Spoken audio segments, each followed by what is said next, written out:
आकाशवाणी लखनऊ से प्रादेशिक समाचार।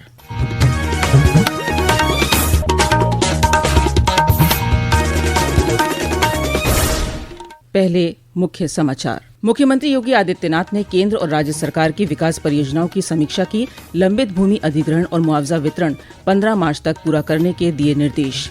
गाजियाबाद के हिंडन एयरपोर्ट से गोवा और कोलकाता के लिए विमान सेवा आज से हुई शुरू। केंद्रीय नागरिक उड्डयन मंत्री किंजरापू राम मनोहर नायडू ने कहा, हिंडन से अन्य शहरों के लिए भी जल्द शुरू होगी उड़ान सेवा।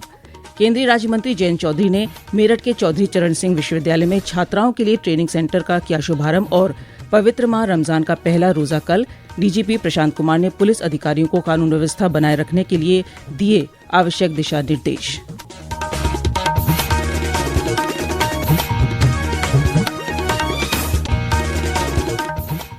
नमस्कार। प्रदेश के समाचारों के साथ मैं मुक्ता शर्मा।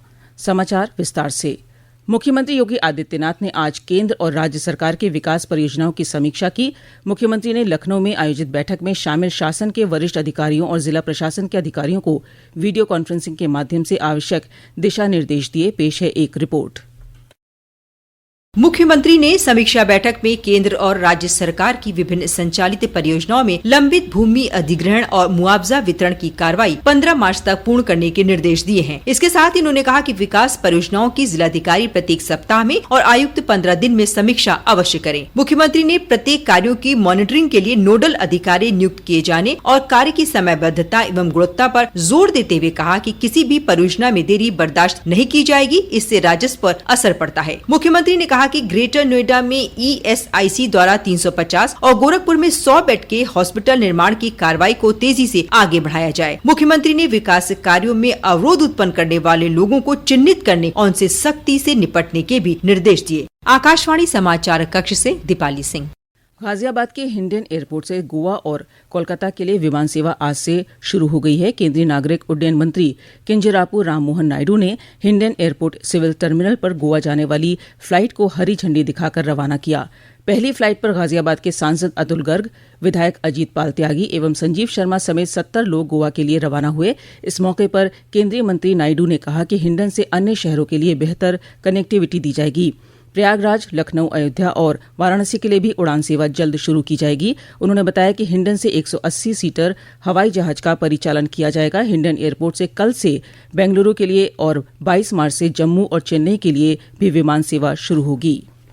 लखनऊ के चौधरी चरण सिंह अंतर्राष्ट्रीय एयरपोर्ट पर रनवे का निर्माण कार्य शुरू हो गया है। इसके चलते आज से 8 घंटे तक रनवे बंद रहेगा।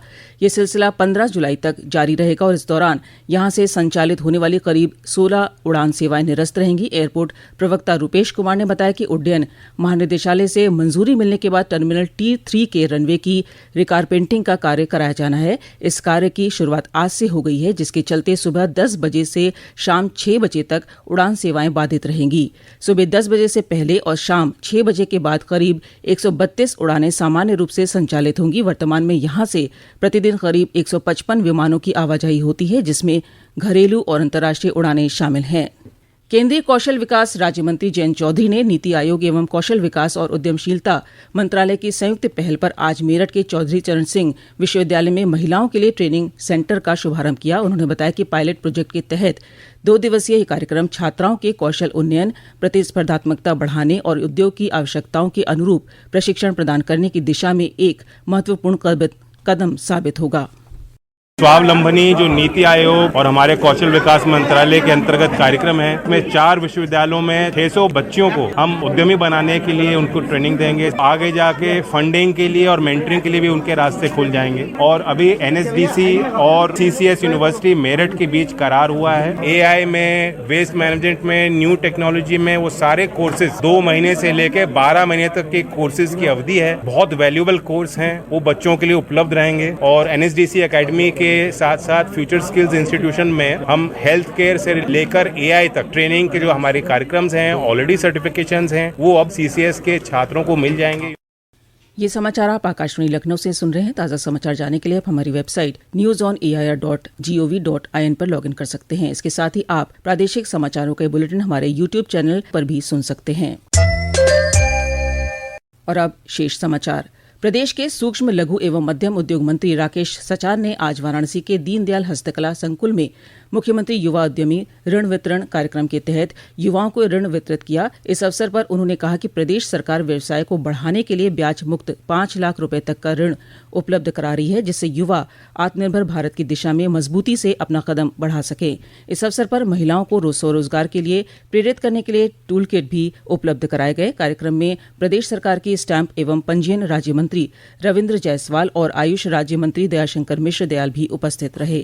सीतापुर में विश्व प्रसिद्ध तीर्थ नैमिषारण्य की 84 कोसी परिक्रमा आज से शुरू हो गई है। रामदल के नाम से प्रसिद्ध परिक्रमार्थियों का दल पहले पड़ाव स्थल के लिए प्रस्थान कर गया। कल रामफल रसायन नदी पार कर दल हरदोई के हरैया में प्रवेश करेगा। पौराणिक मान्यता है कि प्रभु राम ने यहाँ परिवार समेत परिक्रमा की थी, तभी से परिक्रमार्थियों को रामदल के नाम से जाना जाता है। इस परिक्रमा में देश विदेश से लाखों श्रद्धालु शामिल होते हैं। पवित्र माह रमजान की शुरुआत कल से होगी। आज शाम से तरावी की विशेष नमाज शुरू हो रही है। पेश है एक रिपोर्ट। इस्लामिक कैलेंडर के अनुसार रमजान का पहला रोजा कल होगा। इसके चलते बाजारों में रौनक बढ़ गई है। लोग सहरी और अफ्तारी के लिए खरीदारी कर रहे हैं। आज से शुरू हो रही तरावी की नमाज के लिए मस्जिदों में विशेष प्रबंध किए गए हैं। पूरे प्रदेश में संवेदनशील स्थानों पर स्थित मस्जिदों के आसपास पुलिस के जवानों को तैनात किया गया है। पुलिस महानिदेशक प्रशांत कुमार ने सभी जिलों के पुलिस अधिकारियों को कानून व्यवस्था बनाए रखने के निर्देश दिए हैं। मुस्लिम धर्म गुरुओं ने आपसी सद्भाव और भाईचारे के साथ रमजान मनाने की हिदायत मुस्लिम समुदाय को दी है। मुमताज अली, आकाशवाणी समाचार, लखनऊ। प्रदेश के पुलिस महानिदेशक प्रशांत कुमार ने रमजान, ईद उल फितर और अन्य त्योहारों को लेकर दिशा निर्देश जारी किए हैं। उन्होंने कहा कि त्योहारों के दौरान सुरक्षा और कानून व्यवस्था बनाए रखने के लिए अधिकारियों द्वारा कार्यक्रम के आयोजकों, पीस कमेटी और धर्मगुरुओं के साथ गोष्ठी की जाए। साथ ही रमजान माह में विभिन्न कार्यक्रमों और जुलूसों के मार्ग पर फ्लैग मार्च कराया जाए। उन्होंने ड्रोन और सीसीटीवी के माध्यम से आयोजन स्थलों और संवेदनशील जगहों की निगरानी करने के भी निर्देश दिए। इसके साथ ही डीजीपी ने सोशल मीडिया और असामाजिक तत्वों पर लगातार निगरानी करने के भी निर्देश दिए हैं। त्योहारों के मद्देनजर खुफिया तंत्र को अलर्ट कर दिया गया है। आगरा जिले के फतेहाबाद थाना क्षेत्र में लखनऊ एक्सप्रेसवे पर आज सुबह एक बस पीछे से ट्रक में घुस गई। इस हादसे में 4 यात्रियों की मौत हो गई, जबकि कई यात्री घायल हो गए। बस बनारस से आगरा की ओर आ रही थी। पुलिस ने घायलों को अस्पताल में भर्ती कराया है। मुख्यमंत्री योगी आदित्यनाथ ने मृतकों के शोक संतप्त परिजनों के प्रति संवेदना व्यक्त की है। उन्होंने अधिकारियों को घायलों के समुचित उपचार के निर्देश दिए हैं। छठी senior women Asia kabaddi championship का आयोजन आगामी 4 मार्च से 9 मार्च तक तेहरान में किया जा रहा है, जिसमें बिजनौर की खिलाड़ी नेहा दक्ष का चयन हुआ है, जिससे जिले के खिलाड़ियों में खुशी का माहौल है। जिला क्रीडाधिकारी राजकुमार ने कहा है कि सरकार द्वारा महिलाओं को खेलों में आगे बढ़ाने के लिए प्रेरित किया जा रहा है। उधर पीलीभीत जिले के गांधी स्टेडियम में चल रही 12वीं अंतरजनपदीय पुलिस तीरंदाजी प्रतियोगिता 2025 का समापन आज पुलिस अधीक्षक अविनाश पांडे द्वारा किया गया। प्रतियोगिता में जोन की 8 टीमों द्वारा प्रतिभाग किया। महिला आर्चरी चैंपियनशिप में पीलीभीत ने और पुलिस आर्चरी चैंपियनशिप में शाहजहांपुर ने कब्जा किया है। प्रदेश के पश्चिमी इलाकों में रुक रुक कर हो रही बारिश के बीच कल रात कई जिलों में ओलावृष्टि हुई। बदायूं, अलीगढ़ और लखीमपुर में हुई ओलावृष्टि से कई फसलों को लाभ तो कई फसलों को नुकसान होने के आसार हैं। पीलीभीत, हापुड़, संभल, अमरोहा, श्रावस्ती में बारिश के कारण तापमान में गिरावट दर्ज की गई है। मौसम विभाग ने बताया है कि प्रदेश के पूर्वी और पश्चिमी इलाकों में कल मौसम शुष्क रहने की संभावना है।